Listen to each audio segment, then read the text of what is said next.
Eric, donc moi je suis là sur une double casquette, on va dire. Je suis membre du réseau salariat qui participe au collectif pour une sécurité sociale de l'alimentation. Et par ailleurs, avec les collègues de l'association Omaki dans le Vaucluse, on démarre un travail d'expérimentation au niveau local pour enrichir les réflexions sur la sécurité sociale de l'alimentation. Et Mathieu, donc moi je suis bénévole à Ingénieurs sans frontières Agrista.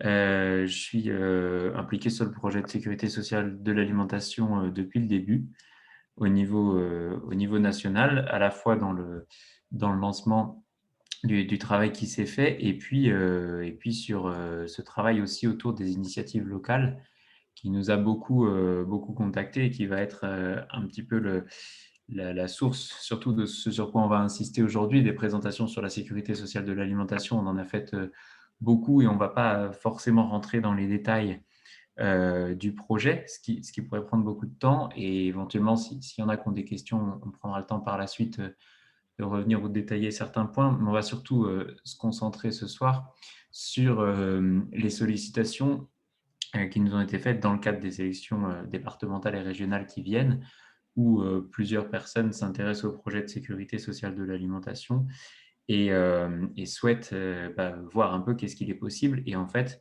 donc, vous présenter ce qu'on a commencé à réfléchir. En fait, la base de notre réflexion, c'était comment on répond à toutes les initiatives locales qui nous disent être intéressées et vouloir expérimenter la sécurité sociale de l'alimentation euh, au cours du temps, à partir du moment où on a commencé à prendre la parole, ou plutôt le clavier, quoi, mais en tout cas à écrire des tribunes ou répondre à des interviews sur cette question de sécurité sociale de l'alimentation. Nous, on était vraiment focus sur cette question de construire un projet politique macroéconomique à la hauteur des enjeux sur les questions agricoles et alimentaires et pas du tout alors, au départ sur ces questions de comment on peut localement faire quelque chose. Donc, on a construit une réponse petit à petit. Et donc, moi, je vais reprendre dans un premier temps rapidement les grandes bases du projet. Et puis, Eric présentera la façon dont on construit cette réponse avec les dynamiques locales et ce que ça apporte. Et parce que pour nous, la réponse à ces sollicitations sur les questions des élections départementales ou régionales, c'est un peu la même globalement que cette réponse aux questions des initiatives locales qui nous ont contactés, de dire comment on peut faire réseau et s'engager dans une dynamique et où sont nos lignes rouges, les choses qui pour nous font pas partie de cette dynamique-là et les choses qui nous semblent intéressantes à mettre en avant. Donc, voilà, merci à tous et toutes d'être présents et j'espère que ce sera efficace et intéressant pour tout le monde. J'attaque sur simplement pour reposer les bases un petit peu de comment on se retrouve là le 26 mai 2021 à parler, à faire cette visio. Le travail sur la sécurité sociale de l'alimentation en tant que tel, vraiment, il a commencé à peu près en 2017 avec des expériences de différents réseaux plus anciennes, mais pour moi, en tout cas, il a commencé en 2017 en cherchant à réunir trois différentes dynamiques. Il y avait un enjeu agricole fort à comprendre qu'on ne transformerait pas le monde agricole sans passer aussi par des politiques alimentaires. Et, euh, et en fait, le monde des initiatives et des projets de transformation agricole, voilà, je prends typiquement l'exemple du NAMAP, que je pense que tout le monde connaît, les associations pour le maintien d'une agriculture paysanne, était dans une logique de changement d'échelle, de dire comment on fait pour passer à l'étape du dessus et à sortir du réseau des consommateurs convaincus et ainsi de suite. Et, euh, et tout un travail, moi j'ai participé au sein de la Confédération paysanne, et qui s'est fait de façon un peu similaire au sein de Réseau Civam. Donc tout ça pour dire que voilà, il y a une réflexion dans la sécurité sociale de l'alimentation qui part des réseaux de transformation agricole et des syndicats de paysans pour dire, en fait, si on ne s'attaque pas à des politiques alimentaires pour rendre accessible à tout le monde les produits qu'on estime être des produits de qualité parce qu'on sait comment on va les produire à la fois respectant les travailleurs en agriculture et respectant l'environnement, eh ben, on ne pourra pas du tout construire un système alimentaire durable, hein. Ce serait stupide de défendre uniquement des politiques agricoles, de transformer l'ensemble de la France dans une ferme France bio, par exemple, enfin pour caricaturer, sans pesticides, en rémunérant bien les producteurs, et puis d'être dépendant d'exportation pour pouvoir vendre ces produits et d'importation pour nourrir notre population, parce que les gens n'ont pas accès économiquement à ces produits qui, quand même, à un moment donné, vont forcément coûter plus cher, surtout si on se décide de rémunérer correctement le travail agricole. À un moment donné, ça coûtera plus cher que ce qu'on a aujourd'hui. Et donc, ces coûts-là, quand bien même hein, on peut discuter longuement des coûts cachés de l'agriculture industrielle ou autre, toujours est-il qu'aujourd'hui, ces coûts-là ne sont pas pris en compte et que si on les prenait en compte, quand bien même l'agriculture qu'on a un peu tous autour de la table envie de voir, elle se mettrait en place, elle deviendrait plus chère parce qu'elle a aussi des coûts cachés et ça ferait augmenter un petit peu tout ça.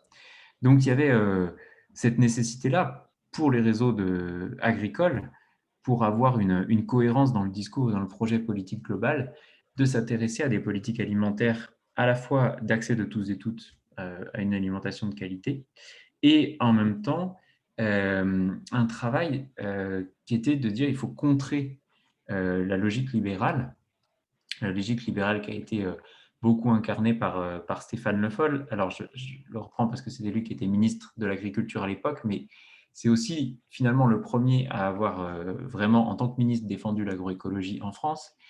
Et à partir de là, il ne l'a pas fait en disant demain, on va transformer la France en agroécologie, parce que, enfin, j'ai envie de dire parce qu'il ne pouvait pas, mais sans lui prêter d'intention, en tout cas, ce n'est pas du tout le rôle. L'objectif, ce que je voulais dire, c'est que il l'a fait en étant incapable de dire qu'il fallait lutter contre l'agro-industrie. Et donc, il l'a fait dans une logique de dualisation des modèles, on va poser de l'agroécologie à côté du reste, et ce sera au consommateur de choisir. Et ce sera au consommateur de dire s'il a envie d'aller vers l'agroécologie ou s'il a envie de continuer à consommer de l'agro-industrie. Et finalement, l'état des lieux agricoles qu'on a aujourd'hui, c'est le reflet de ce que souhaitent les citoyens, parce que dans leur acte d'achat quotidien, ils définissent l'agriculture qu'ils veulent. Et, en fait, l'idée du travail qui s'est fait par les réseaux agricoles à ce moment-là, c'était de dire, un, il faut l'accès de tous à une alimentation de qualité, et deux, il faut définir politiquement, non pas en tant que consommateur, mais en tant que citoyen, ce qu'on a envie de voir comme offre alimentaire, offre agricole disponible, parce qu'en tant que consommateur, il y a des milliers de biais. Un gros travail aussi d'ATD Carmonde sur la notion de variable d'ajustement de l'alimentation dans le budget des ménages, hein. C'est le truc qui passe après énormément de choses pour tout un tas de raisons et qui sont légitimes, hein. On peut avoir tout à fait envie de d'abord changer de logement et d'avoir une chambre pour enfants et ainsi de suite, et de pouvoir prendre des vacances et d'avoir d'autres biens de consommation avant de vouloir augmenter le niveau de qualité de son alimentation. Donc, bref, tout un tas de choses. Et puis aussi le fait simplement que dire ça, enfin dire que ce seraient les consommateurs qui orientent l'agriculture, c'est nier complètement tout le rapport de force autour de l'accès au foncier, de l'accès aux investissements, de l'accès aux aides en agriculture, qui vont favoriser le maintien d'une agriculture industrielle extrêmement fort. Non, il est nécessaire d'utiliser l'outil des politiques agricoles pour transformer l'agriculture, mais de le faire non pas parce que le modèle qu'on défend, c'est une agriculture vertueuse, plus écologique, plus respectueuse des paysans. C'est une forme d'argumentation qui va du coup dénigrer tout le reste de l'agriculture et ainsi de suite. Ça nous semble moins intéressant de le faire que de le faire parce que c'est une agriculture qui est voulue par la population et parce qu'on laisse la population s'exprimer en tant que citoyen. Et ça, on le sait majoritairement sur les sondages, sur les aspirations de la population que pas grand monde a envie de vivre en mettant dans la misère des paysans et pas grand monde n'a envie de continuer à détruire l'environnement comme on le fait. Donc, voilà, d'avoir un mot d'ordre autour de la question de démocratie alimentaire, de dire on veut que l'ensemble des citoyens se réapproprient les questions agricoles et alimentaires et on veut que tout le monde puisse avoir accès aux produits ainsi. Le choix de l'alimentation et la démocratie alimentaire, c'est à la fois avoir accès aux produits qui sont dans le rayon et en même temps dire politiquement quels produits on veut qui arrivent dans le rayon. Donc ça, c'est une première entrée sur le projet. Et la deuxième entrée, c'était tout le travail autour du droit à l'alimentation.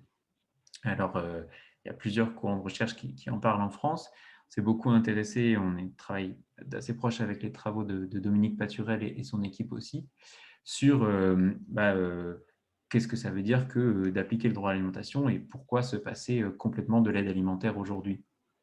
Ça semble une nécessité si on veut sortir des violences alimentaires que provoquent ces circuits-là, non pas pour ce que font les bénévoles là-dedans, qui font, je pense, ce qu'il y a de mieux à faire avec les moyens qu'ils ont à un moment donné, mais simplement pour construire du droit à l'alimentation.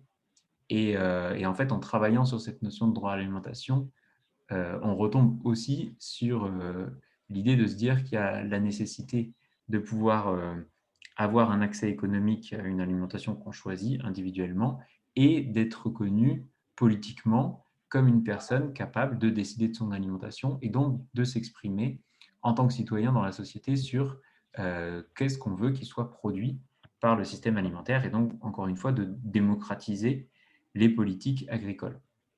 Et donc, c'est toute cette logique-là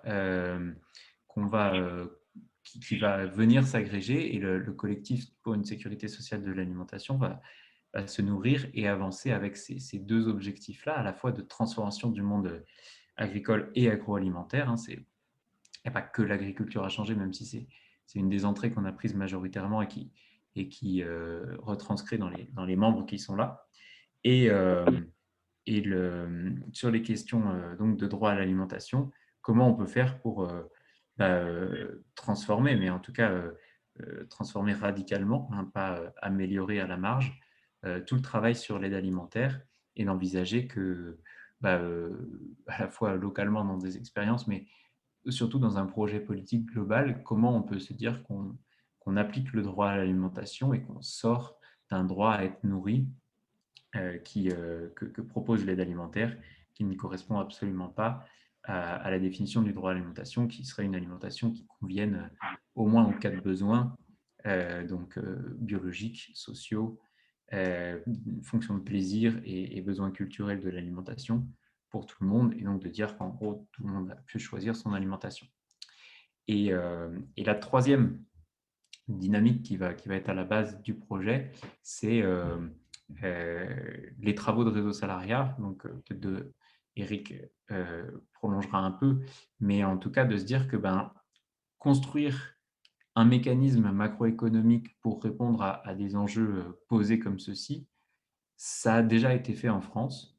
Ça a été fait en 1946 avec le régime général de sécurité sociale, avec un mécanisme qui permet de répondre de se doter d'un outil avec la cotisation pour financer à la fois du droit, donc à la fois l'accès de tous aux soins, et à la fois la production de ce soin en tant que tel, de le construire, de le créer, de se le réapproprier et d'en décider collectivement avec des caisses locales de sécurité sociale de l'alimentation, de santé à l'époque, qui vont administrer l'ensemble de la mise en place de cette chose-là.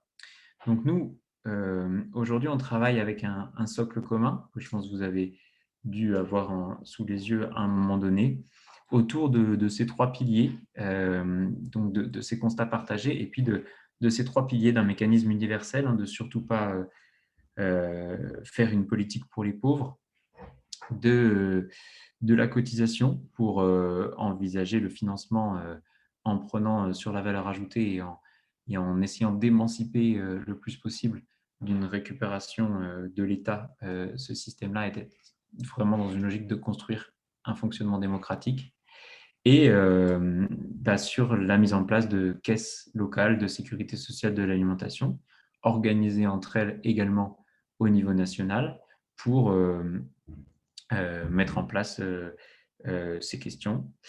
Et donc, on travaille, on a eu des échanges un peu bilatéraux les uns les autres pendant 1 an ou 2. Et puis, depuis 2019, on a commencé à travailler ensemble et à dire un petit peu ce qu'on faisait. On a été beaucoup contactés par des initiatives locales. On a commencé à répondre effectivement à cette question il y a 1 an. Et donc, je vais laisser Eric éventuellement compléter si tu veux rajouter des choses sur ce que j'ai dit et puis présenter comment on peut répondre et transférer ce projet sur les questions locales aujourd'hui. Cool, belle présentation. Merci Mathieu. Ta présentation du réseau salarié était très intéressante. Rappeler que la sécurité sociale, on en a tous bénéficié, hein. Je pense qu'autour de la table, il n'y en a pas un de nous qui n'a pas eu un jour à sortir sa carte vitale et d'apprécier de pouvoir être remboursé de ses frais. Ceux qui en doutent, je vous invite à regarder de l'autre côté de l'Atlantique comment se passent les frais de santé. Et on peut être fier de notre sécurité sociale. Il y a un très bon film qui est sorti récemment, il y a quelques années, qui s'appelle La Sociale, en 2 mots, qui retrace un peu cette histoire. Et comme quoi, en fait, nos cotisations de nous, travailleurs, salariés et artisans, avons pu construire tout ce système qui nous a permis à la sortie de la guerre, à la fois de rembourser les soins, mais aussi de construire les centres hospitaliers, ce qui, l'air de rien, était un grand défi à l'époque. Donc, on a réussi à la fois à rembourser nos soins et à créer de l'investissement sur les cotisations. Et rappelons que la cotisation n'est pas un impôt. Réseau Salariat, on se bat pour ramener ces mots cotisation salariale et pas charge salariale. Je vous invite à faire de même quand vous en parlez, d'éviter ce mot charge. Ce n'est pas une charge, ça nous est disponible pour nous tous. Et alors, sinon, je ne vais pas rajouter grand-chose sur ce qu'a dit Mathieu sur l'origine et sur les fondements de la sécurité sociale de l'alimentation, mais plus de dire aussi qu'elle concerne l'ensemble de la chaîne alimentaire, la sécurité sociale de l'alimentation. Elle est présente depuis la production alimentaire ou de la production agricole, que ce soit de la production de légumes, de viande, de céréales, etc. Mais elle est aussi présente au niveau des ateliers de transformation, de ce qu'on appelle encore aujourd'hui l'industrie agroalimentaire, et qu'on peut peut-être espérer transformer quand on en voit les dérives de ces dernières années. Et que, en fait, quand on mange un gâteau sec, quand on mange des pâtes ou quand on mange des raviolis, ils ne sont pas forcément issus d'une chaîne de transformation ultra longue. Et ça concerne aussi les lieux de distribution. Quand Mathieu a commencé à parler des AMAP au début, en fait, la grande distribution telle qu'on la connaît avec ces énormes marques multinationales n'a pas l'apanage de la distribution. Il y a d'autres formes de distribution de l'alimentation. Et il y en a encore d'autres qu'on va inventer dans le futur. Nos parents et grands-parents ne connaissaient pas les AMAP. On peut inventer des choses nouvelles quand on parle de distribution alimentaire. Bon, voilà, c'était juste pour rajouter ça que le projet de sécurité sociale de l'alimentation, il y a quand même pour objectif d'avoir un impact sur l'ensemble de la chaîne alimentaire. Si aujourd'hui, le collectif pour une sécurité sociale de l'alimentation a eu à travailler sur les initiatives locales, c'est que tout comme vous qui êtes présents ici pour certains pour des initiatives électorales ou d'autres pour des initiatives associatives, beaucoup de personnes en France ont contacté le collectif depuis quelques mois. Il y a eu un vrai regain d'intérêt pour la sécurité sociale de l'alimentation. C'est vraiment un projet qui attire, qui motive et qui permet à toutes et tous de se projeter réellement vers un autre modèle de société. Et de fait, ça crée des envies. Ah ben moi, qu'est-ce que je peux faire? Ah ben nous, en tant que groupe, qu'est-ce qu'on peut faire? Et dans mon AMAP, et dans mon quartier. Et en fait, on se retrouve avec plein de propositions qui viennent et qui naissent à droite et à gauche. Et donc, au collectif, on a dû à un moment se pencher pour réfléchir à comment fédérer un peu toutes ces initiatives. Parce que dedans, dans les initiatives, effectivement, il y a un mot qui peut revenir régulièrement, c'est l'universalité de la sécurité sociale. Aujourd'hui, en France, tout le monde a le droit d'être remboursé. Ce n'est pas parce que tu es pauvre que tu es remboursé. Ce n'est pas parce que tu as une maladie spécifique que tu es remboursé. On est remboursé aussi bien parce qu'on a un rhume que parce qu'on s'est cassé un bras ou parce qu'on a un cancer très long qui va coûter très cher. Et ce côté de l'universalité, il est quand même ultra important. Et malheureusement, une initiative locale ne peut pas permettre l'universalité. L'universalité, elle est possible que par une réforme macroéconomique. Une réforme macroéconomique qui, du coup, passe aujourd'hui dans notre système à nous par une évolution législative qui sera votée très certainement dans les hautes sphères de l'État. Mais tant qu'elle n'existe pas, on ne peut pas non plus l'imposer. Et donc, il va falloir qu'on fasse très attention à ce que les initiatives locales ne soient pas de simples réformes de l'aide alimentaire, mais soient vraiment des propositions de réflexion. Alors après, ça peut toucher à plein de niveaux. On ne va pas citer des exemples pour orienter ou pas le débat à ce moment-là.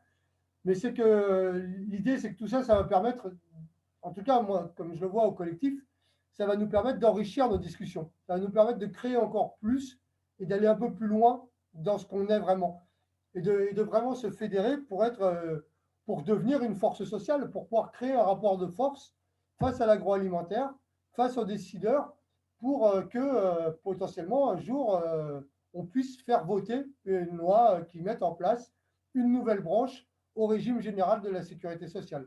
Et que, comme on a d'autres branches de la sécurité sociale, la branche alimentation voit le jour. Et c'est vraiment ces initiatives-là, elles sont là pour faire connaître et diffuser dans nos régions, dans nos départements, dans nos villages, cette idée de sécurité sociale, cette idée de l'universalité de la cotisation. Donc, voilà. Le but, il n'est pas à ce moment-là pour sanctionner une initiative et dire ah ben non, toi, tu ne rentres pas dans la charte. Ça va être de travailler avec les porteurs de projets d'initiative pour les accompagner, enrichir la discussion, la faire grandir pour qu'elle puisse rentrer dans ces grandes valeurs-là. Et donc, nous, tout au long des années à venir, on va avoir des réunions régulièrement entre porteurs de projets, entre participants à ces initiatives pour les faire grandir, pour nous enrichir entre nous de nouvelles idées, de nouvelles recommandations à se donner, etc. Donc, il va y avoir vraiment ce truc-là. En gros, la charte qui a été posée, elle se divise en 4 grands piliers. Et puis, issu de nos discussions, on en a rajouté un 5e qui est spécifiquement dédié à nos amis des collectivités locales et plus grandes. Donc, en gros, c'est vraiment d'abord souscrire à ce socle commun qui lui, est vraiment le cœur du collectif aujourd'hui. Donc, le socle commun, vous pouvez le retrouver sur le site qui vient de vous être mis en fond d'écran, qui s'appelle sécuritésocialealimentation.org. C'est un site qui va beaucoup faire parler de lui. On en parle samedi matin, si ça vous intéresse. C'est aussi de parler de droit à l'alimentation durable, donc, qui a été une définition qui a été posée à un niveau international, donc de faire appliquer ce droit à l'alimentation durable, d'assurer l'universalité de l'accès. Ce n'est pas parce que, comme pour la santé, il n'y a pas de critères qui nous permettent d'être remboursés, il n'y aura pas de critères qui nous permettront d'accéder à une alimentation saine et de qualité et qui respecte surtout qui respecte les hommes et les femmes qui sont sur la chaîne, qui respectent les travailleurs. Donc il va y avoir tout ça, il va y avoir un énorme travail à faire sur ces critères de conventionnement. Ça va être un travail qui va être fait démocratiquement puisqu'il partira des habitants. Et surtout, ce 5e dernier petit point qu'on a rajouté pour les collectivités, c'est que au collectif, on ne trouverait pas possible de reconnaître qu'une collectivité porte une initiative vers une sécurité sociale de l'alimentation si celle-là n'est pas en cohérence avec les autres projets de cette collectivité. On n'a pas envie que ce soit du lavage vert de programmes en disant nous on réfléchit à la sécurité sociale de l'alimentation. Et je pense que ça c'est quand même important à bien prendre en compte parce que là, en période électorale, on voit bien que beaucoup de personnes ont envie de rattraper une idée et de la mettre parce qu'on sent qu'elle est dans l'air du temps. Alors, on va. Toute liste qui parle de la SSA aura. Non, non, non. En fait, non. En fait, si on parle de SSA, eh bien, c'est parce qu'on a compris aussi l'enjeu de la cotisation qui se cache derrière. Et c'est ça qui est extrêmement important. Je crois que j'ai à peu près dit tout ce que j'avais à dire. Voilà, nous, on est là aussi au collectif pour vous répondre, vous accompagner. On vous invite vraiment à nous contacter pour aller plus loin tous ensemble. Merci de votre écoute et n'hésitez pas si vous avez des questions. Merci beaucoup pour ces présentations. On va donc prendre maintenant les questions. Sauf erreur de ma part, Thomas, il me semble qu'il n'y a pas encore eu de petite étoile dans la discussion. Donc, pour tout le monde, le bouton discussion est en bas de l'écran. Et ensuite, vous pouvez mettre envoyer à tout le monde et mettre une petite étoile ou mettre directement votre question.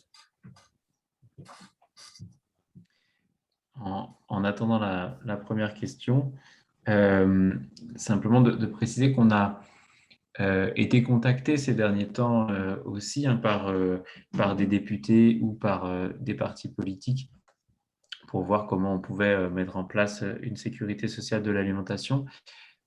Pour l'instant, on a répondu, en tout cas, nous, quel était notre programme et notre vision pour le faire.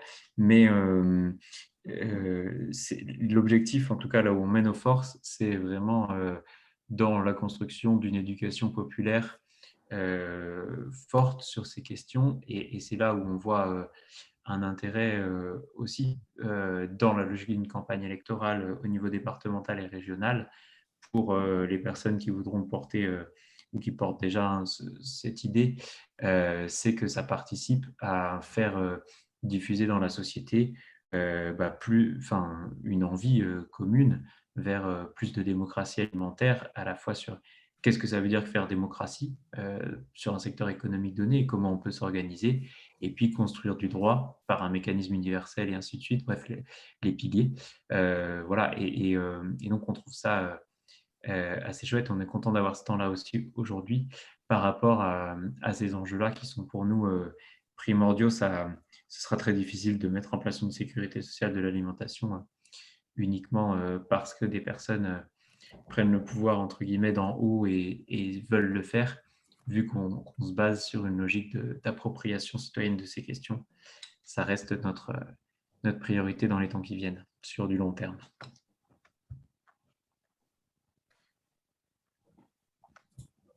Alors, on a une question de Madame Kalueba. Oui, bonjour. Véronique Kalueba, habitante à Sète et actuellement conseillère départementale et briguant un nouveau mandat. Moi, j'avais une question par rapport à ce qu'a dit tout à l'heure Éric Gauthier, par rapport à des initiatives locales ou des engagements de collectivités.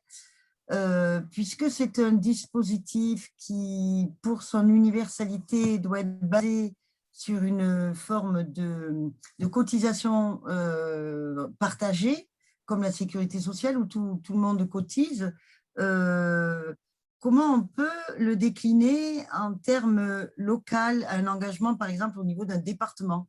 Ça me paraît être un dispositif qui ne peut être que national porté. Est-ce qu'il y a possibilité de faire une expérience? Enfin, je n'arrive pas à comprendre le lien entre cette universalité national et une mise en œuvre ou un engagement local? Je commence, Eric. On a mis 1 an à trouver une réponse à cette question, donc à peu près, c'est pas facile. La vraie bonne, à mon avis, échelle pour faire une expérimentation de la sécurité sociale en France, c'est la Wallonie. Parce que eux, ils ont la capacité de lever de la cotisation ou de lever de l'impôt, ce que n'ont pas, en tout cas à la hauteur de ce qui serait nécessaire, ce qu'ont pas les collectivités territoriales aujourd'hui en France directement. Du coup, l'universalité telle qu'on l'entend, en fait, c'est vraiment de dire on ne veut pas que se revendique d'aller vers une sécurité sociale de l'alimentation des projets qui seraient destinés uniquement à un public précaire. On va mettre ça dans une grande case qu'on appelle la modernisation de l'aide alimentaire, de faire mieux à destination des plus pauvres. Et donc, on a envie de soutenir des projets qui s'intéressent à l'ensemble de la population, sans façon de discriminer qui que ce soit sur le territoire donné, hein, bien sûr. Mais par contre, bien sûr, une collectivité ne peut pas financer l'alimentation de tout le monde. Et donc, ce serait de dire, par exemple, si on reprend l'exemple, enfin, en fait, l'exemple qui parle le plus, c'est ce qui existe déjà. Hein, il y a quand même un déjà là très très fort, c'est la restauration collective scolaire avec la mise en place des tarifs sociaux. C'est-à-dire que c'est un dispositif qui est pour tous les enfants, mais après, en fonction de son revenu, la collectivité participe plus ou moins pour les familles. Et ben, c'est de prendre ce mécanisme-là, et donc que ce soit pour une amélioration de la restauration collective, que ce soit pour une augmentation des volumes de restauration collective publique, sur l'exemple de ce qui s'est fait à Lons-le-Saunier, où la municipalité a créé une restauration collective pour les salariés, les ouvriers, dans la zone industrielle sur place, avec une alimentation qui est à plus de 80% bio et locale. Elle n'a pas mis, en tout cas à ma connaissance, hein, mais dernièrement en tout cas, c'était pas fait de tarifs sociaux derrière pour faire payer plus un cadre qu'un ouvrier ou pour donner l'accès à des personnes qui sont en situation de précarité alimentaire. Mais on peut tout à fait envisager que ce type d'organisation soit mis en place en augmentant, ainsi de suite. Et si on prend l'exemple qui est assez connu des chèques alimentaires que certains veulent mettre en place, c'est de dire, oui, on va financer éventuellement des chèques alimentaires pour des personnes qui en ont besoin. Ça se fait beaucoup via les CCAS et autres. Mais par contre, c'est des chèques auxquels tout le monde aura accès, un peu sous la forme d'une monnaie locale pour d'autres. Et les personnes qui ne sont pas dans des situations de précarité alimentaire financeront. Et si elles veulent faire un don et financer plus ou autre, c'est aussi possible. Dans l'idée que les mécanismes qui soient mis en place, ce qui gagne, c'est les personnes qui vont dans la monnaie locale. C'est de la même façon que des gens aujourd'hui transforment leurs euros en monnaie locale pour un petit peu s'obliger à consommer local. Mais c'est aussi que du coup, à partir du moment où elles rentrent dans le dispositif pour décider de quels seront les produits accessibles et autres. On est bien conscient qu'il n'y a pas du tout la possibilité au niveau local de lever des fonds pour financer la nourriture de tout le monde. Par contre, quand bien même on peut financer et encore pas complètement, mais en tout cas du mieux possible, l'alimentation des personnes en situation de précarité alimentaire, l'idée c'est de pas non plus créer un dispositif qui soit excluant pour d'autres personnes. Et le plus simple peut-être pour le comprendre, voilà, c'est cette question de la restauration collective scolaire qui fonctionne déjà sur ce principe-là. Après, pour rajouter un petit truc, par exemple, nous, à Loris, notre expérimentation, elle va se passer sur le fonctionnement démocratique. On va parler pratiquement que de ça, pour voir comment démocratiquement fonctionne une caisse locale. Parce qu'en fait, si un jour la sécurité sociale de l'alimentation se met en place, et ben ce jour-là, il faudra qu'on ait les réponses sur comment fonctionnent les caisses au niveau local. Donc, il faut qu'on ait aussi des retours d'expérience pour qu'on puisse enrichir nos sujets. Et en fait, peut-être que ça ne se passera pas pareil ici dans le Vaucluse, en Savoie ou en Bretagne. Donc, en fait, on peut aussi tenter des choses à ces niveaux-là. Et après, un autre petit élément de réponse que je n'ai pas encore creusé, mais que je jette comme ça, c'est d'utiliser le tirage au sort. On pourrait dire, tiens, à 7, on voudrait tester la sécurité sociale de l'alimentation sur 1000 habitants, on tire 1000 habitants au sort. Et du coup, on les prend en dehors de tout critère de revenus, de catégories socio-professionnelles, de savoir s'ils sont habitants d'une maison ou d'un logement insalubre. Et à ces gens-là, on donne une carte vitale de l'alimentation et puis on voit comment ça fonctionne, qu'est-ce que ça change chez eux, qu'est-ce que ça crée comme changement dans leur comportement d'alimentation, qu'est-ce que ça va changer dans leur comportement d'achat, qu'est-ce que ça va changer dans leur rapport à leur territoire. Je ne sais pas si ça donne des éléments de réponse aussi, mais en tout cas, je vous les donne comme ça.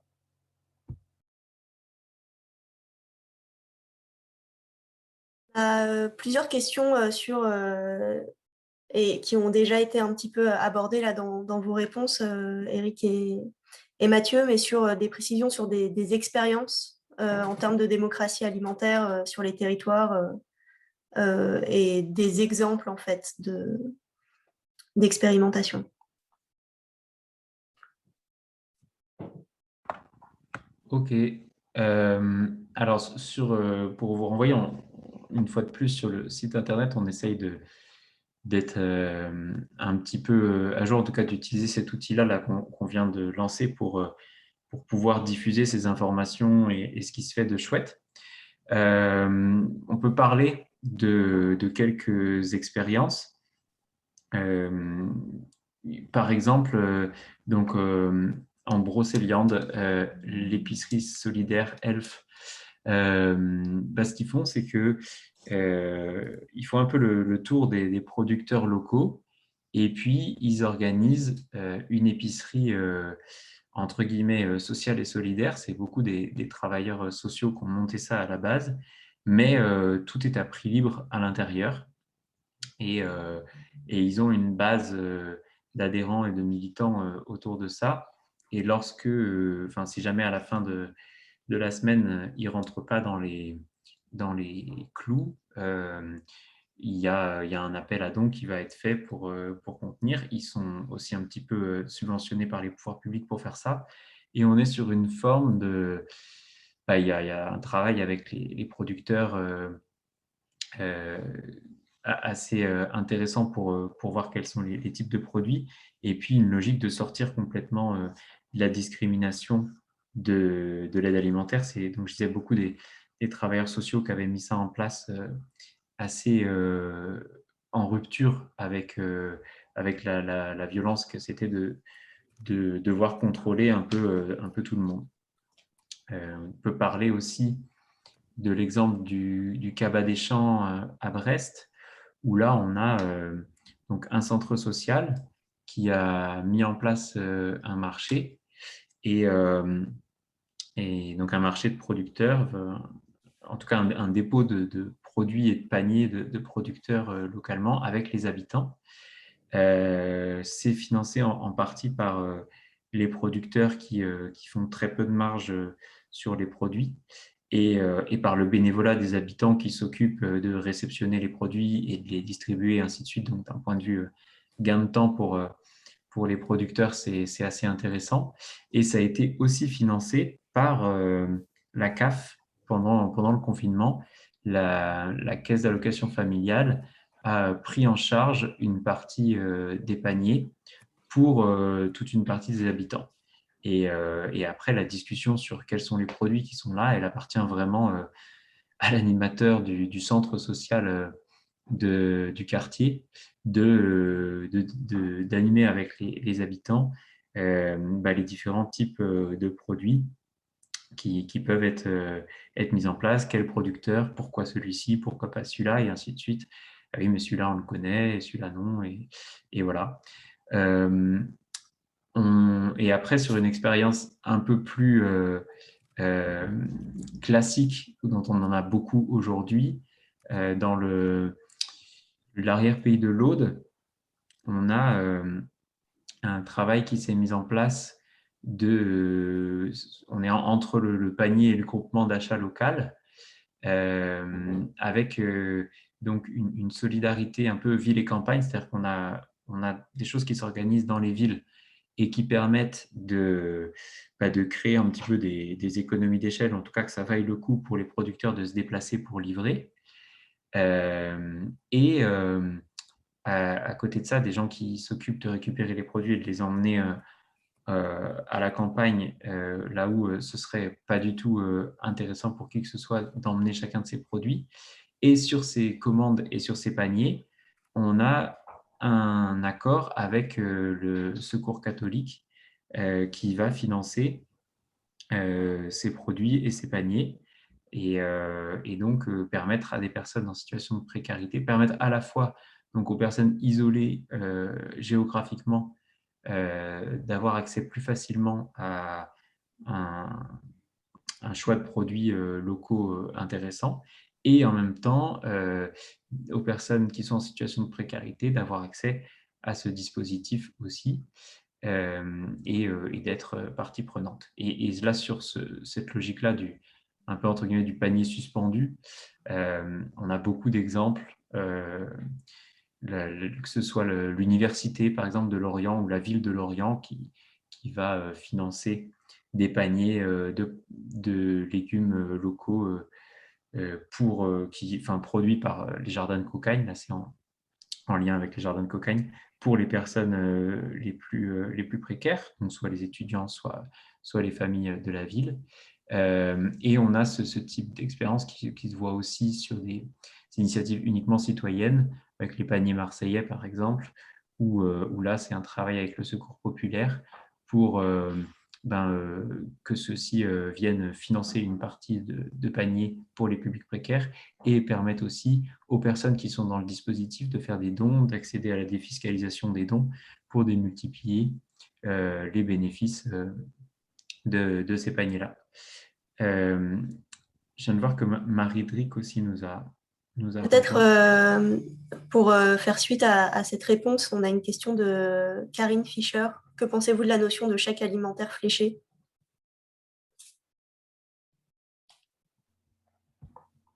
En fait, qui fait la flèche?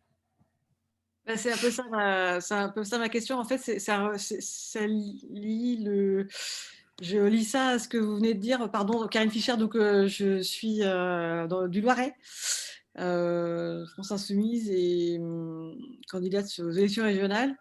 Et pour vous dire très rapidement, on a eu beaucoup de discussions internes à la liste de rassemblement qu'on a sur la notion. Et en fait, c'était en lien à la précarité des jeunes, et en particulier, donc pas seulement des étudiants, mais bon, de la jeunesse. Et on était justement coincés entre la charité et cette autre perspective-là. Mais ce que vous me dites sur l'université de Lorient, je commence à avoir du mal à voir la différence, en fait, puisque vous parlez du fait que l'université, la ville finançait des paniers de légumes. Donc ces paniers, les étudiants n'avaient plus ils sont extrêmement très bien, mais on n'est plus dans la notion de choix. Donc c'était une de mes interrogations. Et en lien à ça, cette histoire de chèque fléché, c'était lié au fait que certains parmi nous parlaient de donner de l'argent directement à ces jeunes, plutôt que de les obliger à venir à l'aide alimentaire avec des choses qu'on leur imposait, mais ça deviendrait des bons pour lesquels ils auraient le choix d'aller que vers le panier de la MAP, vers le magasin bio d'à côté, voilà. Donc c'est ça la question du fléché. En fait, je demande qui fait la flèche. Hein. Parce que c'est volontairement, nous, l'axe qu'on a choisi de travailler là, dans le Vaucluse, c'est de se demander, mais si on demande à 50 personnes tirées au sort qu'on les forme qu'on se forme par des rencontres pendant plusieurs mois auprès d'acteurs de la chaîne alimentaire, quels vont être les choix de critères? Je ne les connais pas encore. On pourra en reparler dans quelques mois parce qu'on aura avancé là-dessus. Aujourd'hui, on est encore au tout début de cette expérimentation. Mais en fait, on s'appuie un peu sur cet exemple de la Convention citoyenne. En fait, moi, je n'ai pas complètement suivi les origines de cette Convention citoyenne, mais au final, les propositions qui sont faites, elles étaient relativement intéressantes. Or, je pense que ces 150 personnes, au départ, elles n'étaient pas toutes d'accord. Donc, c'est comment, en enrichissant nos connaissances, on arrive à définir ce qui est intéressant à conventionner. Donc, en fait, conventionner, c'est déjà d'établir des critères. Qu'est-ce qu'on juge important? Est-ce que le bio doit être le premier des critères? J'en sais rien, peut-être pas. Quand on parle de critères de qualité, pour certains, la qualité, c'est plus la convivialité. Ce n'est pas forcément le produit. Et après, une fois qu'on a établi ces critères et qu'on s'est mis d'accord, comment est-ce qu'on les réplique sur notre territoire? À qui ça correspond? Est-ce que notre territoire est lui-même capable de fournir ça? Et de se rendre compte de quelle est la notion de taille des territoires, etc. Et en fait, tout ce travail-là, il est encore à faire. Et c'est pour ça qu'on est aussi, Mathieu a cité des exemples d'initiatives qui sont déjà en avance. Et pour autant, il y a encore plein de creux qu'on doit travailler, qu'on doit remplir pour pouvoir proposer. En fait, le but des initiatives locales, pour moi, il est beaucoup là-dedans. Il est d'enrichir la proposition de manière à ce que quand on la mette en place, on ait des réponses qui soient vraiment concrètes. Simplement sur cette question du chèque alimentaire et du fléchage, quand le travail parlementaire sur les chèques alimentaires était stimulé là, après les propositions de Macron de dire que finalement, après avoir dit non, oui, il allait reprendre cette question du chèque alimentaire, il y avait cette question de est-ce qu'il faut qu'il soit fléché vers des produits, par exemple, bio ou pas.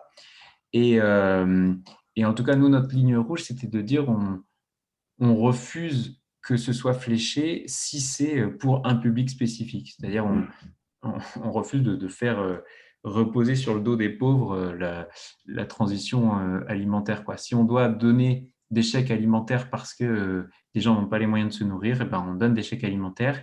Si on doit décider collectivement tous de flécher notre alimentation parce qu'on se dit qu'on a une responsabilité collective dans la transformation des questions agricoles et alimentaires, on le flèche ensemble. Donc pour l'instant, c'était un petit peu notre ligne rouge sur le fléchage, c'était de dire fléchage si universalité dans le mécanisme. Et si on est sur un travail qui est de l'ordre uniquement du social et qui ne prend pas en compte la transformation des questions agricoles, en tout cas, je veux dire, si on est sur un travail avec un public spécifique, pas faire reposer sur leurs épaules la question de la transformation agricole, quoi. Merci. Si c'est pour flécher des achats de produits sains, mais dans un réseau de distribution qui exploite ses salariés, on n'a pas résolu le problème non plus.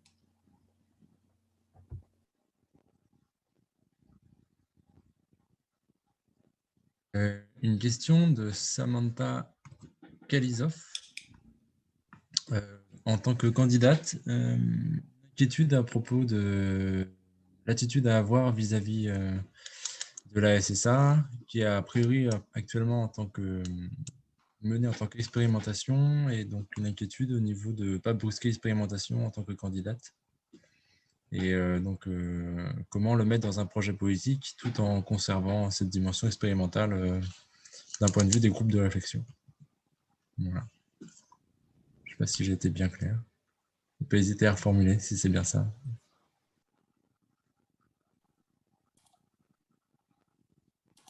Dominique Paturel n'est pas là, mais pour elle... alors, j'ai vu Samantha lever la main. Peut-être qu'on peut la laisser reformuler pour être sûr que ce soit bien ça.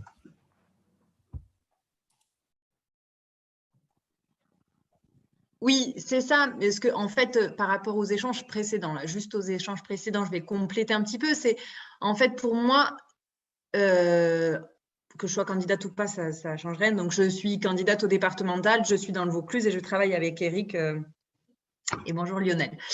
Ma question, en fait, en tant que candidate, moi, je n'ai pas encore mis ce projet de SSA dans notre programme parce que j'ai peur de dénaturer en fait le travail qu'on est en train de faire aujourd'hui de recherche de gouvernance, de recherche de fléchage dont vous parliez. Et j'ai peur que si c'est récupéré de façon politique, on n'arrive pas au bout des réflexions, au bout de comment on met en place une nouvelle gouvernance. Et je pense que là où le politique peut intervenir plus tôt, ce serait surtout ce qu'il y a autour, c'est-à-dire la préservation du foncier, l'installation des agriculteurs, les apps,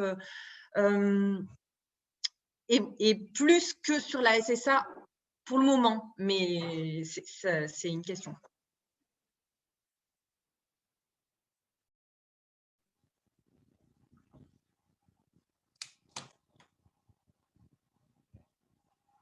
Eric, tu...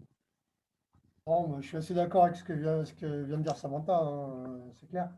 Mais c'était juste, moi je voulais répondre sur cette histoire d'échelle de territoire que Thomas avait soulevée. C'est hyper complexe à répondre, la notion de l'échelle du territoire, parce que là, on voit le découpage des cantons, qui est très étrange. Hein. Je vois que Samantha est dans le canton de Cheval Blanc. C'est un découpage particulier pour chez nous d'arriver là-bas. Et voilà, je voulais faire référence à Dominique Paturel qui, des fois, le dit avec un ton à la fois pour provoquer, mais je pense qu'il y a aussi beaucoup de vérité dans ce qu'elle dit sur le fait que la bonne échelle pour la sécurité sociale de l'alimentation, ce serait l'Europe.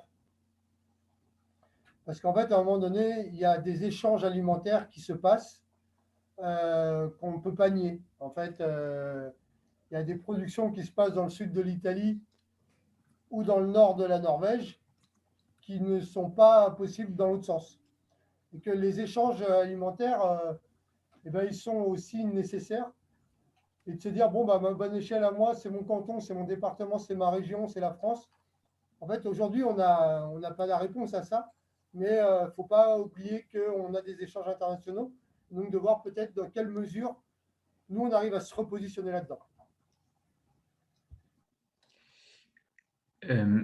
Et donc, juste sur cette question de comment avec un pouvoir politique, venir en appui à des expérimentations qui se mettent en place, j'ai pas vraiment d'avis sur ce qui a été dit par Samantha. Est-ce que ça pourrait casser ou pas? Je pense que, en tout cas, il y a des fortes possibilités de créer de la synergie et notamment en soulevant les outils politiques après au service des projets, des expérimentations, en tout cas en affichant qu'elles seront soutenues et que les moyens par la collectivité, disponibles aux mains de la collectivité pour appuyer cette dynamique-là seront mises en place. Il y a aussi l'outil des projets alimentaires territoriaux et au-delà de la SSA, la sécurité sociale de l'alimentation, le mot d'ordre pour nous derrière la sécurité sociale de l'alimentation, c'est de dire, finalement, c'est une réflexion qui est très institutionnelle, je trouve, sur comment on pourrait institutionnaliser une démocratie alimentaire, une socialisation de l'agriculture et de l'alimentation en France. Mais du coup, tout en voulant vous afficher un soutien à cette réflexion-là et à ce projet-là aujourd'hui sur ces bases-là, si vous le souhaitez, appliquer des objectifs de plus de démocratie alimentaire et plus de socialisation de l'agriculture et de l'alimentation avec les outils existants, ça fait partie aussi des choses qui seront très intéressantes en soutien à une logique de démocratie alimentaire en général, quoi. Pour, en tout cas, s'il y a une volonté de ne pas marcher sur les plates-bandes d'une expérimentation en tant que telle, il y a d'autres outils à mettre en œuvre complètement dans cette logique-là. On ne les a pas redétaillés tous, hein, mais ils sont plus connus sur ces questions.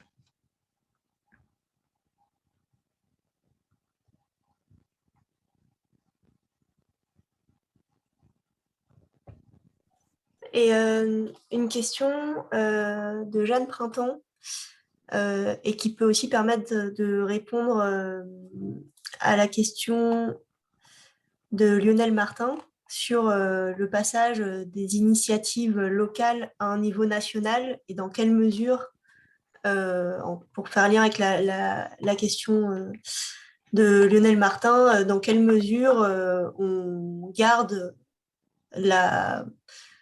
les exigences de la sécurité sociale de l'alimentation au niveau local et ensuite comment passer à un niveau national.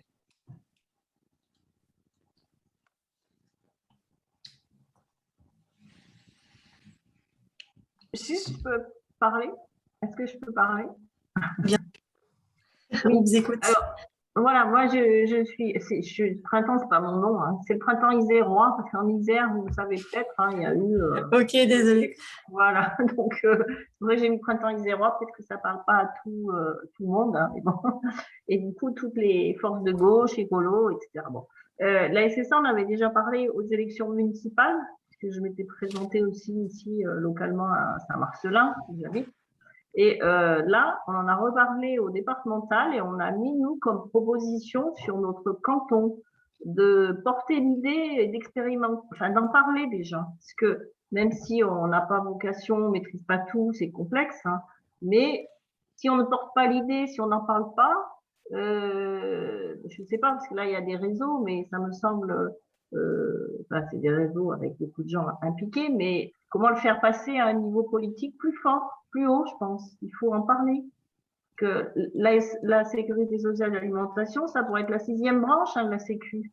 Et on a fait la 5e pour l'autonomie, donc on pourrait en faire une 6e.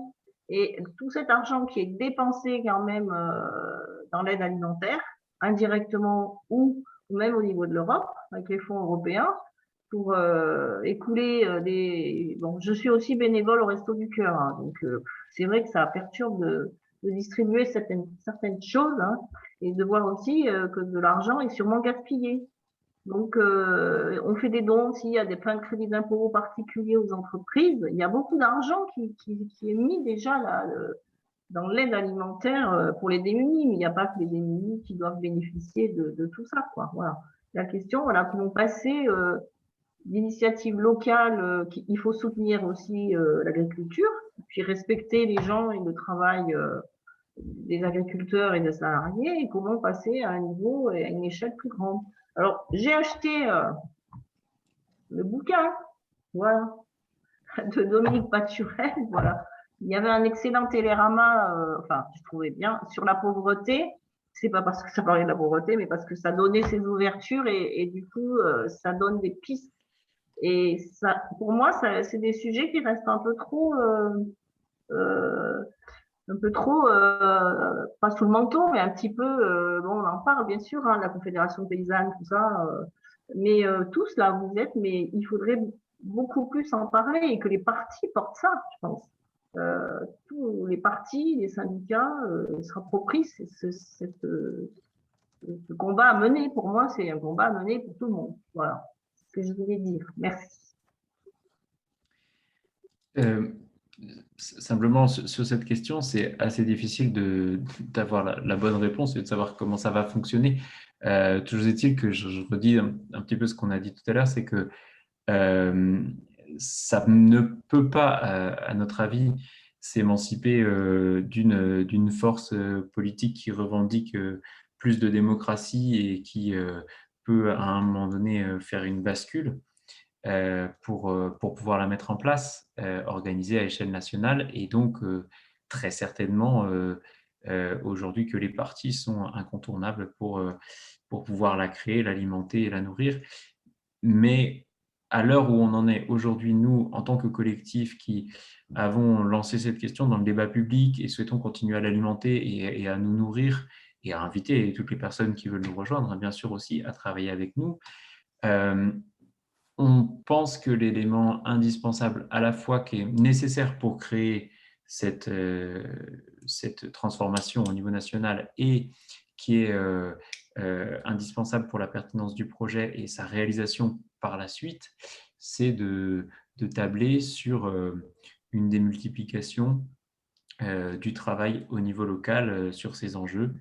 Et dernièrement, enfin, je redis ça parce que j'y repense, là, j'y pensais pas tout à l'heure, c'était pour l'autre question, mais les ADR, donc le réseau de développement de l'agriculture paysanne, qui s'occupe beaucoup de l'installation de jeunes paysannes et paysans, sont confrontés à des vrais soucis, hein, de problèmes de foncier pour pouvoir installer les personnes, et aussi de débouchés. Hein. Parfois, c'est compliqué quand il y a sur un marché déjà plein de nouvelles de production en circuit court avec de la valorisation et tout ça, de trouver des nouvelles formes innovantes pour installer des gens, et des jeunes qui disent en fait finalement moi j'aimerais bien produire pour des collectivités, quoi. Et je leur avais dit faites des CV types et envoyez-les à toutes les collectivités en disant bonjour, moi, j'ai envie de produire en agriculture pour de la nourriture accessible à tout le monde. Est-ce que vous êtes intéressé pour créer une régie publique agricole sur votre échelle administrative, quoi, que ce soit une municipalité, un département ou une région? Et là, je pense qu'il y a un levier, toujours pareil, on n'est pas sur de la SSA en tant que telle, mais vraiment sur de la socialisation de la production agricole et alimentaire avec des outils que vous avez en main et que vous pouvez faire sans que ce soit une expérimentation d'aller vers la SSA. Vous revendiquez, entre guillemets, que vous, c'est un projet qui vous porte et que vous avez envie d'appuyer, et qu'aujourd'hui, dans cette logique-là, d'aller vers ce type de projet au niveau national, passer par des régies publiques agricoles pour démultiplier l'accès au foncier et à des débouchés pour des personnes qui veulent produire et augmenter la production locale, ça paraît, c'est extrêmement pertinent et intéressant de le mettre en œuvre. Voilà. Après, qu'est-ce qui fera que ça basculera? C'est très difficile de le savoir. Et ce serait trop fragile aujourd'hui en tant que tel, pour l'instant, de faire du lobbying auprès des députés ou autres pour que ça passe. À mon avis, il y a un ancrage un peu plus fort à avoir sur des expérimentations locales. En fait, d'en parler, c'est déjà un très grand début. En fait, pour que ce projet puisse aboutir, il faut que le rapport de force soit là pour que ce soit inéluctable, que ça se transforme en texte de loi. Donc tous, autant que vous êtes, qui commencez à en parler, vous agissez déjà pour la sécurité sociale de l'alimentation. Et après, pour renforcer ce que vient de dire Mathieu, la ville de Mouansartou, qui a une régie municipale, organise une formation pour les élus début juillet. Je crois qu'il reste des places. Donc, si vous avez envie d'aller là-bas, c'est aussi effectivement ce que il y a plein d'autres actes qui peuvent accompagner la mise en place de la SSA. On peut aussi, les municipalités ou les départements peuvent racheter des bâtiments pour permettre l'installation d'artisans transformateurs, de réfléchir à une filière de la céréale à la farine. Enfin, il y a plein de façons de travailler sur cette chaîne alimentaire qui permettrait à la sécurité sociale de s'appliquer plus facilement derrière. Toute la difficulté qu'on a aujourd'hui, hormis le fait que la cotisation n'existe pas, c'est que même derrière, si là on l'appliquait, en fait, des raviolis, ça passe par l'agroalimentaire. Avoir des raviolis fabriqués artisanalement sur tout le territoire, on n'a pas encore la possibilité de le faire. Et donc, en fait, il y a aussi tout un travail sur les filières agricoles en entier, sur les filières de distribution, sur les filières de transformation qui sont à faire et qui vont permettre d'enrichir la capacité à la SSA de se déployer derrière.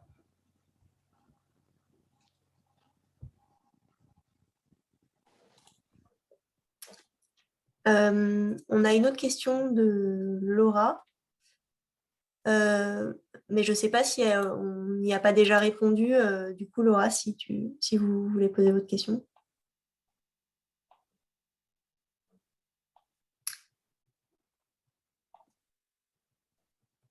Alors, je peux la poser, du coup. Oui, ok. Oui. C'est bon, vous m'entendez? Bonjour. Oui, on vous entend, bonjour. Du coup, donc c'était plutôt en réaction par rapport à la réflexion de Monsieur Gauthier, en fait. Non, c'était pas Monsieur Gauthier, c'était une dame qui disait que l'aide était plutôt fléchée et pourquoi on l'orienterait vers le bio ou vers… Enfin, pourquoi on poserait des limites à l'utilisation de ces chèques? Et en fait, pour moi, l'idée, c'est que en fait, le système tel qu'il est actuellement, les agriculteurs n'ont aucun moyen de se défendre vis-à-vis de la grande distribution, par exemple. Ils ne pèsent rien parce que le syndicat, la FNSEA, le syndicat principal, ne travaille pas réellement. D'ailleurs, on voit comment dépérit cette profession, mais bon.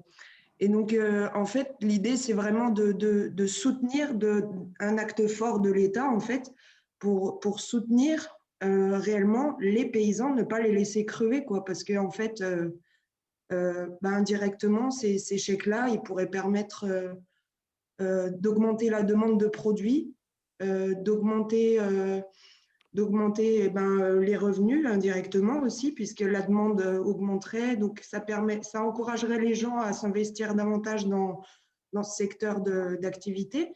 Et puis, ça pourrait remettre un peu d'équilibre dans la balance, quoi, parce qu'en fait, c'est insupportable de voir comme le monde y fonctionne. On a les grandes surfaces qui font tout ce qu'elles veulent, et puis en fait, derrière, les petits agriculteurs, ils sont tellement un métier complexe qu'en fait, ils n'ont pas le temps d'être au four et au moulin et ils se défendent super mal. Donc, il y en a des petits malins qui sont venus profiter de cette situation pour s'enrichir. Et ce serait vraiment un acte fort de l'État de soutien de la profession, à mon sens. Enfin, moi, je le ressens comme ça, mais voilà. Oui, très rapidement, on l'a pas redit là avec Eric, mais sur les différentes modalités qu'on pense de rémunération des agriculteurs dans l'idée d'une SSA au niveau national, il y a dans tous les cas soit la logique de dire régie agricole publique où la production agricole devient salariée des caisses et émancipée de soucis de rémunération individuelle du travail, et, ou alors au moins qu'il y ait un travail effectif sur le prix, enfin baser le prix soit d'une production, soit d'un panier, soit d'un ensemble, mais de la même façon que ça se fait sur les AMAP, où on divise le salaire en nombre de paniers, travailler de cette façon-là pour que l'ensemble des producteurs conventionnés vivent correctement de son métier. Et donc, bien sûr, ça fait partie au niveau local des choses à reprendre quand il s'agit de transformer l'agriculture. C'est aussi maintenir l'existant et lutter contre l'hémorragie. Et ça fait partie des choses auxquelles on vous invite à travailler, bien évidemment. Merci. Pareil, pour relancer sur la réaction de Jeanne tout à l'heure, il y a aussi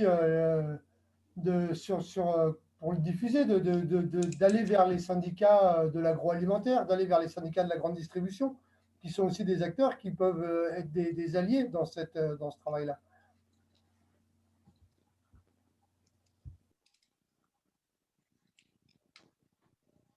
Ça, on n'a pas encore d'expérience réussie, mais on espère que ça pourra avoir le jour. Peut-être la question de Joël Lantéry. Madame Lantéry, est-ce que je vous laisse poser votre question ou est-ce que j'essaie de la reformuler? Oui, vous pouvez la reformuler peut-être. Donc la question, c'est de savoir est-ce que faire intervenir plusieurs expérimentations peut être une solution pour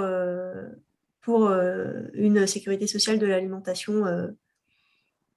Donc, par exemple, la restauration collective des salariés, plus les chèques alimentaires pour les personnes en précarité, plus au sein d'une association, la contribution des adhérents en fonction de ses revenus, etc., etc. Le conseil régional, moi, comme je suis candidate au régional, un conseil régional ne peut pas imposer, me semble-t-il, il ne va pas pouvoir prendre des cotisations sur les salaires, bien qu'il ait une action sur l'activité économique, il peut inciter. Bon, il a une action sur l'agriculture, mais il peut inciter Alors voilà, c'était plus agir par l'intermédiaire d'associations du coup. Ce qui est sûr, c'est que le projet de sécurité sociale de l'alimentation, il va se construire dans une… Enfin, on met un peu en avant l'idée d'avoir 150 € sur la carte vitale, qui est aussi un outil de communication en tant que tel, parce que ça parle et on comprend un petit peu, mais il se construit aussi avec de la restauration collective publique, avec l'accès à ces 150 € à des restaurants, à des choses comme ça. Ce n'est pas uniquement des produits bruts qu'on a chez soi et on fait… et on produit son alimentation après en transformant ces produits-là. Et donc, aujourd'hui, c'est sûr qu'il y a une démultiplication des formes d'expérimentation qui sont nécessaires et intéressantes à mettre en avant. On n'a pas du tout de modèle unique clé en main à vous proposer, à expérimenter et ainsi de suite. L'idée, c'est de garder les principes qu'on a posés dans la charte là, autour de l'universalité du dispositif, de toujours coupler agriculture et alimentation et de travailler à une orientation démocratique du fonctionnement avec les personnes intéressées. Et après, les points d'entrée et les points d'accroche, ils peuvent être multiples. En fait, on peut aussi peut-être le prendre sous l'aspect de quelles sont les compétences de votre collectivité. Et que dans toutes les compétences qu'a votre collectivité, quelles actions peuvent être mises en place pour accompagner la sécurité sociale de l'alimentation, pour accompagner les structures qui ont envie de faire des choses. Les départements sont en charge des collèges, les régions des lycées, les plans d'urbanisme, les plans de réflexion des transports, etc. etc. Et en fait, on pourrait après décortiquer par compétences sur qu'est-ce qu'on peut faire sur chacune de ces compétences. Et ça, ce n'est pas du tout un travail qu'on a fait, qu'on est prêt à vous livrer clé en main, c'est sûr, mais voilà, on pose un petit peu l'horizon, entre guillemets, qui nous intéresse, et après, en tout cas, on s'engage, moi je m'engage personnellement, mais à faire le relais de ce qui sera fait d'intéressant à droite à gauche pour diffuser et ainsi de suite. Être par contre force de proposition, là tout de suite, c'est compliqué. Est-ce que je peux intervenir? Oui. Enfin, moi, je suis proposer une question. Ah, pardon. C'était la vôtre. Voilà. Mais à ce moment-là, je peux proposer, vous présentez votre question et vous pourrez intervenir après, si vous voulez. D'accord. Du coup, on avait fini par rapport à la question précédente. Oui, c'est bon. Donc, c'était une question autour du cadrage de la charte et est-ce que ce sera une labellisation d'expérimentation en sachant que ces expérimentations locales seront incomplètes par rapport aux 3 piliers présentés dans la charte. Est-ce que vous voulez en fait, oui, et ça me permet un peu de rebondir parce que moi je suis en face là de futurs élus, en tout cas pour Samantha, j'espère, qui va être une future élue dans mon département. Moi, je suis fonctionnaire territorial. Je travaille au conseil départemental du Vaucluse. Je suis aussi citoyen, c'est aussi pour ça que je suis là ce soir. Mais on porte l'élaboration d'un projet alimentaire territorial avec la compétence du département qui est une vocation sociale et éducative. Et moi, je trouve que quand on met le doigt dans ces histoires-là, à partir de l'alimentation, et c'est la force de l'alimentation pour moi, on touche l'agriculture, on touche le foncier, on touche l'urbanisme, Eric l'a rappelé, on a une pelote énorme qui s'ouvre quand on veut bien le faire. Et quand on veut bien le faire, c'est tous les échelons qui sont concernés. C'est à part de la commune, donc les élus communaux doivent s'emparer de cette question-là. Ça va jusqu'au département, dans la région. Donc, il faut que ça s'imbrique.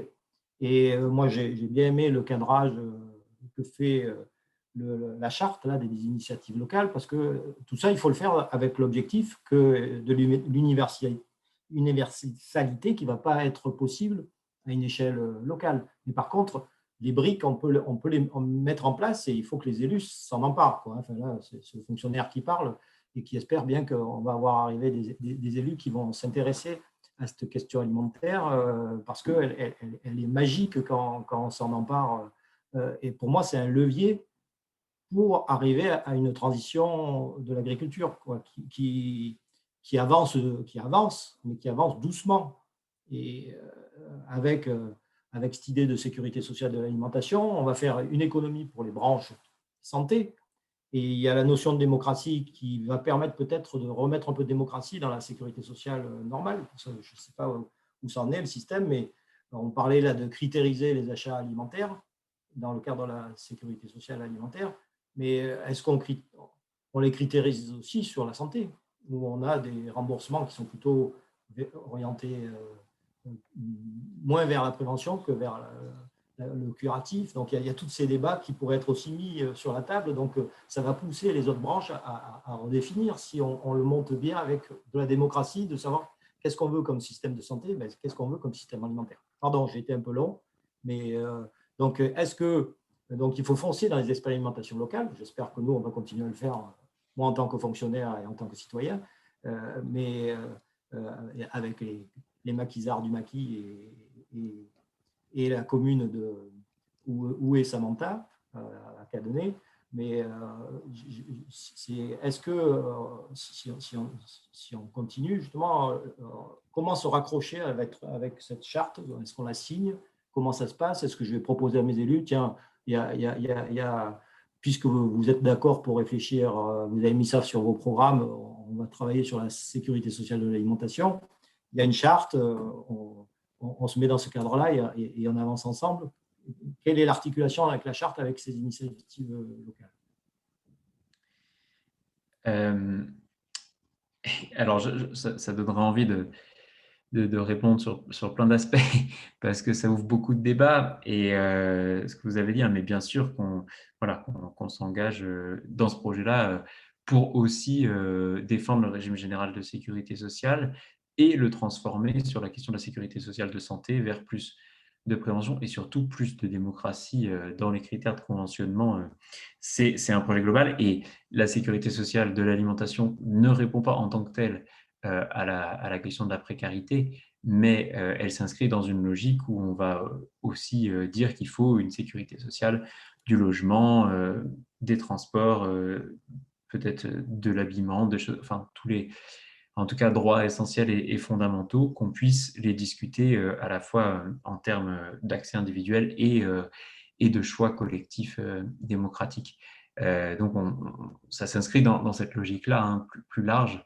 Il ne s'agirait pas pour nous, travaillant sur la sécurité sociale de l'alimentation, de dire que l'alimentation est plus importante que le reste et que ça doit passer avant et ainsi de suite.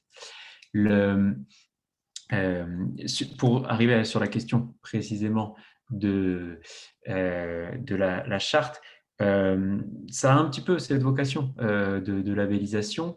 Après, quand bien même, si vous voulez, c'est un peu une réponse aussi à cette logique de dire qu'est-ce que c'est la sécurité sociale de l'alimentation.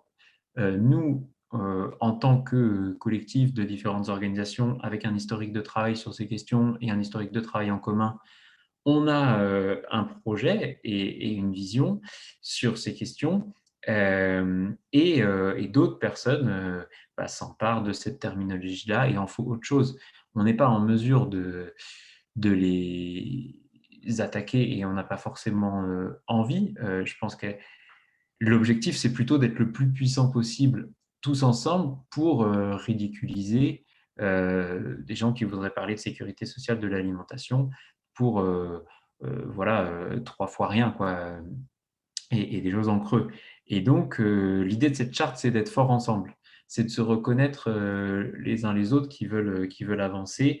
Et donc, aujourd'hui, ce qu'on a fait avec l'idée du site internet, c'est de rendre possible à des initiatives citoyennes, qu'elles soient de citoyens non élus ou de citoyens élus, de se revendiquer, de vouloir participer à ce mouvement-là, soit à partir du moment où il adhère au projet, soit en adhérant uniquement au projet et en mettant en place un groupe de réflexion localement sur ces questions et de lobbying un petit peu sur ces questions et d'en faire parler, soit parce que aussi localement, il travaille à une expérimentation concrète autour de ces questions.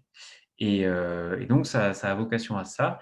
On sait, pour l'instant, on n'a pas de réflexion d'articulation pour dire qui valide que telle personne correspond bien à la charte avec les personnes qui sont dans ces initiatives locales. Ça reste les membres du collectif, mais pour l'instant, on est sur des nombres faibles et on va au fur et à mesure des demandes, travailler la façon dont on s'organise pour se reconnaître, je ne sais pas, sous la forme d'un système de garantie participative, tous les uns les autres participant d'un même mouvement et avançons vers plus de démocratie. Voilà un peu comment on envisage les choses. Il n'y a pas un éco-cert, quoi. Non, on va éviter ça. C'est plutôt nature et progrès. Ouais, ce sera plutôt ça. Ouais.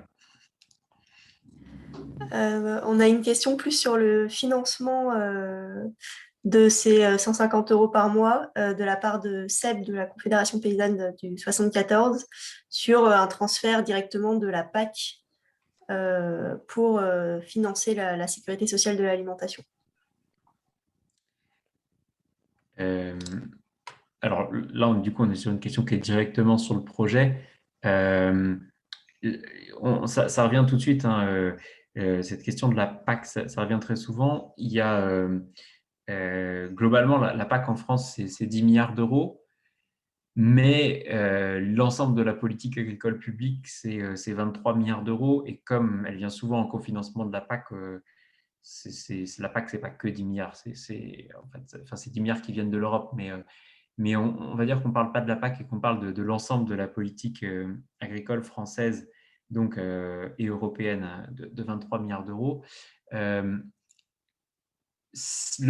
budget de la sécurité sociale de l'alimentation tel qu'on l'a mis sur une base minimale pour se lancer à 150 € par mois par personne, c'est 120 milliards d'euros par an.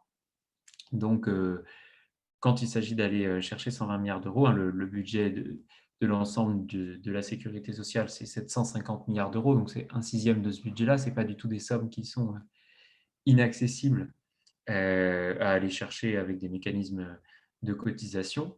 Par contre, bien entendu, c'est intéressant de réorienter l'argent de la PAC pour les agriculteurs qui seront subventionnés. Si on peut le faire aussi, ça fait quasiment 20 milliards de moins à aller chercher, et donc faisons-le. Si on ne peut pas le faire, ou si la PAC se supprime, ou si l'Europe est arrêtée d'ici là, ça ne nous empêchera pas de récupérer l'argent en 120 milliards de toute façon, sans passer par la PAC. L'idée, c'est en tout cas de ne plus être dépendant des orientations de Bruxelles. Si on arrive à, je ne sais pas, je dis n'importe quoi, mais finalement, là, vous faites un travail super et puis ça continue, et puis en 2022, paf, des gens prennent les choses en main en disant qu'ils veulent mettre une sécurité sociale de l'alimentation en place, que les arbitrages pour la PAC sont tous validés et qu'on ne peut plus changer les plans stratégiques nationaux et quoi que ce soit pour les aides, et ben, on peut tout à fait mettre quand même en place une sécurité sociale de l'alimentation sans en rémunérant bien les producteurs et malheureusement laisser la PAC à ce qu'elle est et avoir des petits arbitrages. Mais dans tous les cas, hein, on est sur une politique qui est complètement, là dans le projet qu'on défend, on est complètement anti-droit européen. Enfin, je mets un droit, pardon, il y a des gros guillemets, hein, j'estime pas que c'est un droit, le droit de la concurrence, mais de la même façon, hein, la sécurité sociale de santé en France est complètement contraire au droit européen et la France a négocié une exception pour des questions sanitaires pour avoir le droit de mettre en place de la politique publique et ainsi de suite. Donc, il y aura un rapport de force à créer avec ce droit, entre guillemets, de la concurrence qui doit absolument sauter et qui pourrit aujourd'hui l'ensemble des agriculteurs en France. Et donc, il faudra s'attaquer à ça de toute façon. Donc, à partir de ce moment-là, on sera obligé de mettre en place un rapport de force pour, à minima, le minima du minima, ce serait reconnaître une exception agriculturelle à ce droit de la concurrence pour pouvoir faire un petit peu de politique publique sur les questions agricoles et alimentaires. Mais à partir du moment où ce rapport de force sera mis en place, de réorienter la PAC et de l'utiliser pour que, voilà, schématiquement, ce soit 20 milliards d'euros en moins à faire peser sur les cotisations, c'est tout à fait intéressant à faire, mais ce n'est pas indispensable. Par ailleurs, c'est des discussions qu'on a régulièrement sur lesquelles on n'a pas statué ou de prise de décision, mais souvent on réfléchit aussi à se dire que dans la sécurité sociale de l'alimentation, une part de l'argent pourrait être affectée au remboursement des achats des habitants et une part pourrait être affectée aux investissements nécessaires pour permettre d'y arriver. Et qui pourrait rentrer du coup dans un soutien à l'agriculture paysanne, dans un soutien à des ateliers de transformation et à des changements de l'industrie agroalimentaire, à un soutien à des formes de distribution, pour accompagner aussi ce changement. Parce que clairement, on n'a pas un système alimentaire aujourd'hui en France qui nous permette de passer de l'un à l'autre. Du coup, ce serait de se créer une autre forme de politique agricole. Et quand Mathieu fait référence à la sécurité sociale de la santé, clairement, en 1946, quand ce projet passe, le gouvernement de l'époque arrache un peu au capitalisme une part du travail. Et c'est pour ça que depuis, il est perpétuellement attaqué pour revenir dans le giron des laboratoires pharmaceutiques et des autres acteurs de la santé. C'était clairement à ce moment-là une mesure qui faisait peur au capitalisme. Et je pense que la sécurité sociale de l'alimentation fait peur aussi au capital aujourd'hui.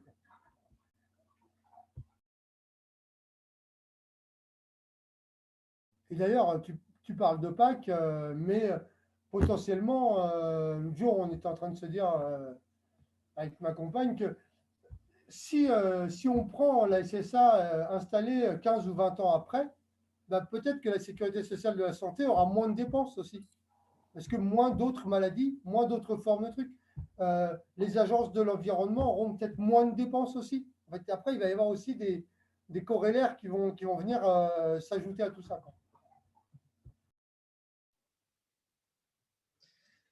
Du coup, on va proposer les deux dernières questions. Donc, une remarque de Karen Fischer à propos du fléchage.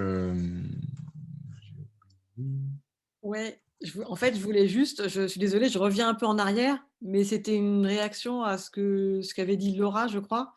Parce que moi, j'entendais très bien ce que disait Mathieu sur le fait qu'il fallait pas flécher, fallait pas critériser si c'était pas universel. Et moi, ça m'avait gêné justement qu'on se dise, voilà, on va obliger les jeunes précaires à aller chercher dans les magasins bio. Ça me chiffonnait. Mais d'un autre côté, je suis partagée parce que j'entends ce que dit Laura, qui est, mais justement, c'est un début de levier pour faire en sorte que du côté de la production, ça puisse les encourager, l'installation de magasins et de la distribution aussi, l'installation de magasins, voilà, qui mettent l'accent sur le local et les circuits courts et potentiellement le bio. Donc, enfin, j'ai du mal à trouver un juste milieu entre les deux, sachant que dans tous les cas, on n'arrive pas de toute façon au niveau qu'on voudrait de sécurité sociale alimentaire parfait, quoi. Donc voilà, je voulais juste revenir là-dessus pour rediscuter, si possible, de ça un petit peu. Après, il faut qu'on fasse attention, et ça, on va le voir. Et c'est en partageant ça avec tous les habitants de la France qu'on va pouvoir aussi avancer sur ces trucs-là. Il faut qu'on fasse attention aux bonnes intentions aussi. Et pour travailler dans des quartiers populaires, dans les grandes villes autour de chez nous, en fait, pour beaucoup, ils ne savent même pas ou ils n'osent pas rentrer dans un magasin bio. Je n'ai pas cité de chaîne ou autre. En fait, c'est que ça ne fait pas partie de la culture culinaire à ce moment-là. Alors, je ne dis pas qu'il ne faut pas travailler à accompagner tout le monde à pouvoir y accéder un jour, mais en tout cas, de le poser comme critère comme ça. En fait, l'alimentation, ce n'est pas seulement une vertu calorifique. Il y a aussi des niveaux de décision qui sont culturels, qui sont sociales. En France, on juge l'alimentation beaucoup par la convivialité. Les Italiens la jugent par la qualité des produits. En fait, après, est-ce qu'il y a l'un qui est meilleur que l'autre? Je ne sais pas à moi de le dire. Et de dire aux gens, tiens, t'es précaire, t'es pauvre, va t'acheter tes légumes à la Biocoop, ce n'est pas pour autant qu'il va y aller. Ça fait très longtemps qu'on a inventé les passes culture et où on permet l'accès aux musées et aux salles de théâtre pour 2, 3, 4, 5 euros à des publics précaires. Et quand on leur pose la question, parce qu'ils n'y vont pas, en fait, 20 ans ou 30 ans après qu'on ait mis en place ça, on constate que ça n'a pas forcément beaucoup augmenté, même s'il y en a qui y vont. Beaucoup répondent, bah, c'est pas pour moi. En fait, on ne s'y sent pas. Et du coup, il ne faudrait pas non plus mettre des bonnes intentions qui derrière ne soient pas transformables. C'est-à-dire qu'il y a un gros travail de discussion et d'accompagnement pour pouvoir permettre ce truc-là. Il faut faire attention à ce qu'on pose directement, quoi. Même si je suis d'accord que ce serait bien. Je vais commencer par une réponse technique concrète, même si je ne suis pas sûr de complètement l'assumer ou en tout cas, je n'ai pas réfléchi des heures et des heures sur qu'est-ce que ça voudrait dire, mais éventuellement, une des façons de répondre à l'interrogation, là, dans ce cas concret, ça peut être aussi de partir sur une logique de majoration du bon lorsque c'est utilisé pour des produits qui vont être qualifiés de durables, qui est le système qui a été mis en place un peu aux États-Unis pour répondre un peu de ces questions et donc de dire on a, je ne sais pas, 10 euros de chèque, mais ça vaut 15 si on est dans un magasin bio ou dans un circuit court ou des choses comme ça. Je disais, je ne suis pas sûr. En tout cas, ça peut être à réfléchir. Le reste de la réponse, c'est de redire, hein, on ne doit pas, à mon avis, privilégier le droit à l'alimentation ou le droit des paysannes et des paysans, quoi. Et nous, on prendra vraiment les choses qui font les deux en même temps. Et quand bien même c'est difficile, l'idée des critères et de poser des critères, c'est parfois, à mon avis, c'est juste la réponse qui me semble la plus appropriée, c'est de se laisser 1 an ou 2 pour discuter avec les parties prenantes de quels critères ils veulent et ainsi de suite, et de ne pas les poser a priori, de laisser une définition avec les citoyens qui seront parties prenantes du dispositif et d'avancer. Et comme je le disais, pas vraiment de critères s'il s'agit de cibler une population, mais en travaillant sur un mécanisme ouvert à plus de monde, à réfléchir où est-ce qu'on veut que ces produits soient accessibles et comment et quel type de magasin et ainsi de suite. Merci. Parfois, se laisser du temps, ça peut perdre. Voilà. Peut-être du coup la dernière question et puis ensuite on va clôturer ce temps. Donc de Jeanne de Printemps Isérois qui était est-ce que vous allez questionner les candidats? Ah voilà, parce que j'ai écrit beaucoup, donc j'ai plus. Oui, voilà, parce que pendant les élections municipales, je suppose que c'est comme ça toutes les élections. Bon, moi j'étais fonctionnaire en finances publiques et je m'occupais de fabriquer les comptes pour les commissions agricoles, pour rétablir les forfaits agricoles. Ça doit parler à certains, sûrement. Voilà, donc je préparais le travail qui aboutissait aux tarifs agricoles avec lequel étaient taxés les agriculteurs en Isère et dans la région. Voilà. Et oui, tout ça, oui, c'est accessoire. C'est pour ça que je m'intéresse à l'agriculture et en tant que consommatrice, l'aliment, c'est un médicament pour être en bonne santé. Et voilà, ma question, c'était est-ce que vous allez questionner les candidats puisque bon, je suis dans le sud de Grésivaudan, donc vous savez que c'est la noix à tous les étages et partout. Et on est très soucieux de l'environnement et tout. Et est-ce que vous allez questionner directement les candidats ici ou là où vous avez, là où vous êtes, voilà, en demandant s'ils adhèrent à cette charte, ce qu'ils en pensent, etc. Ça pourrait faire progresser sur la réflexion, à mon sens.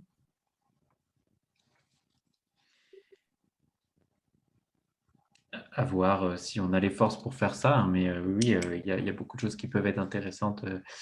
En tout cas, il y a des gens qui se réapproprient ce discours, qui sont un peu mis en avant médiatiquement ou autres, qu'on pourrait interroger plus spécifiquement. Mais là, on n'a pas du tout prévu de le faire et c'est vraiment pas dans nos priorités. On préfère se concentrer sur donner de l'eau au moulin de celles et ceux qui sont intéressés par le projet, ce qu'on fait ce soir, et en faire des porteurs de cette question-là, que d'aller essayer de convaincre ou de questionner des gens qui ne sont pas dans la dynamique aujourd'hui. Voilà, on est beaucoup plus sur cette stratégie-là.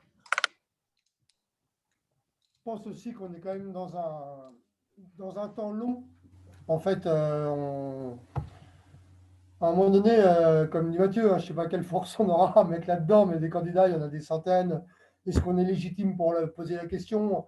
Est-ce que tous les représentants de la chaîne alimentaire font partie du collectif, etc., etc. Comment on pose les questions? Et en fait, est-ce que c'est tout de suite? Est-ce que nous, on doit se calquer aussi sur les enjeux et les agendas électoraux? Ou est-ce qu'en fait, nous, on est là, on est une force lente et puissante qui se construit et qui se renforce pour qu'à un moment donné, ce ne soit pas nous qu'à Lyon qui ait demandé aux candidats des réponses, mais que ce soit eux qui soient obligés de prendre en compte ce que le peuple a demandé, parce que la vague, elle emporte tout. Et Bernard Friot répète toujours que la sécurité sociale de la santé, ça a mis quand même plusieurs siècles à se mettre en place. Donc on va peut-être espérer qu'on arrivera à faire plus rapide pour cette nouvelle branche du régime général sur l'alimentation. Mais pour autant, il faut aussi qu'on arrive à s'astreindre des agendas électoraux, parce qu'en fait, sinon, on est toujours en permanence dans une campagne qui succède à une autre campagne, qui succède à une autre campagne. Et du coup, ça nous empêche, nous, dans nos quotidiens, de construire vraiment les éléments de la réponse. Je pense qu'il faut qu'on se donne aussi ce vrai temps de construction pour pouvoir être un élément qui soit inévitable au bout d'un moment, quoi.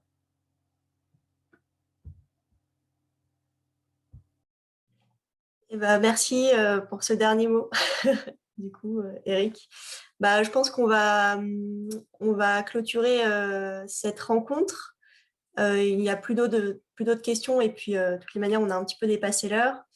On espère que ce qui a pu être dit ce soir va nourrir vos réflexions et que vous pourrez porter des projets dignes de la sécurité sociale de l'alimentation pour les élections.